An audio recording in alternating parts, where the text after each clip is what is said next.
Hello, Professor. This is the chapter 18 on performance and discharge. I think there's a lot to go over in this chapter, so I'd like to get right into it. First off, discharge is the termination of a contract. So when a contract is done, it's void. This is usually done by performance, which would be completion of the contract. Another way to think about this, and another important word, is tender. And tender is when someone's ready and able to complete the contract. So say someone delivers goods, or say someone bought goods, well, that's tender until, and that contract would be completed when those goods are delivered. So yep. And then there's also some conditions. So there's also some conditions that things can be discharged on. So these are based on events that will happen. Precedent is based on things that will happen before a contract is completed. So certain things that must be met, such as someone completing a exam before they can get a certain job.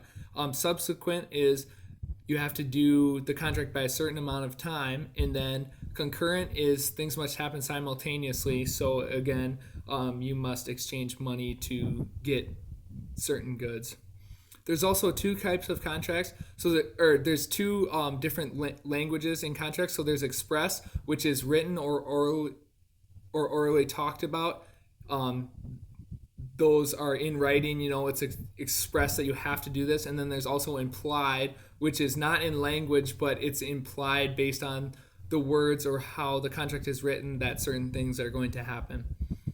So there's also a couple different ways that a contract can be completed. Obviously, a complete contract is one where there's no room to sue. The contract has been carried out how it was supposed to be. But there is also substantial.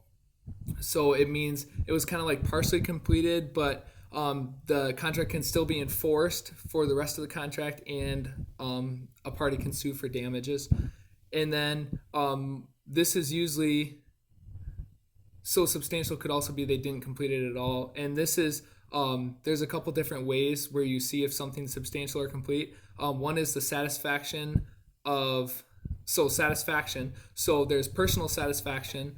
So this would be that the person that the contract is being carried out to has to be satisfied with its work because it is a personable work, such as a work of art.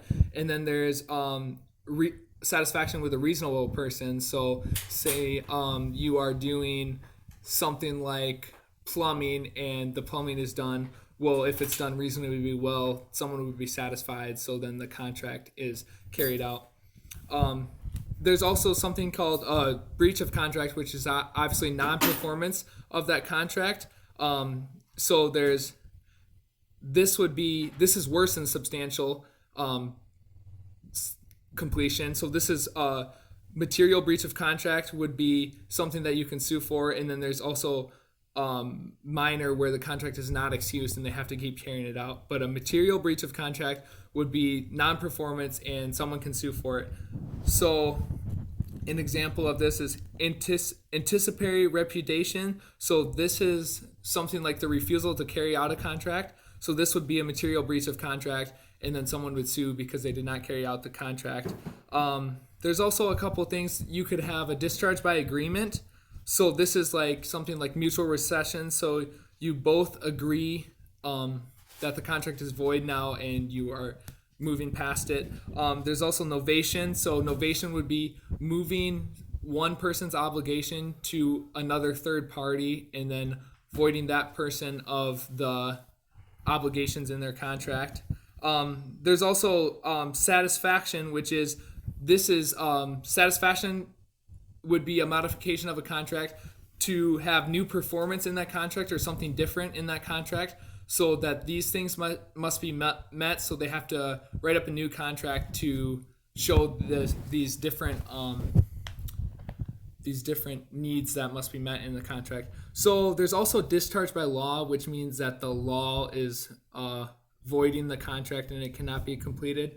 So this could be through time. There's been enough time that someone didn't complete the contract, so now the contract is void. It could be someone went bankrupt and they can't pay. It could be it's impossibility to perform. So there was, say, like a lightning strike and a fire started and a building burned down. Well, they can't perform the contract because the building is burnt down and now they can't produce what they said they were going to produce. Also, altercation could happen where they modified the contract and without the other person knowing, so that contract is now void. Thank you very much for watching. That's it.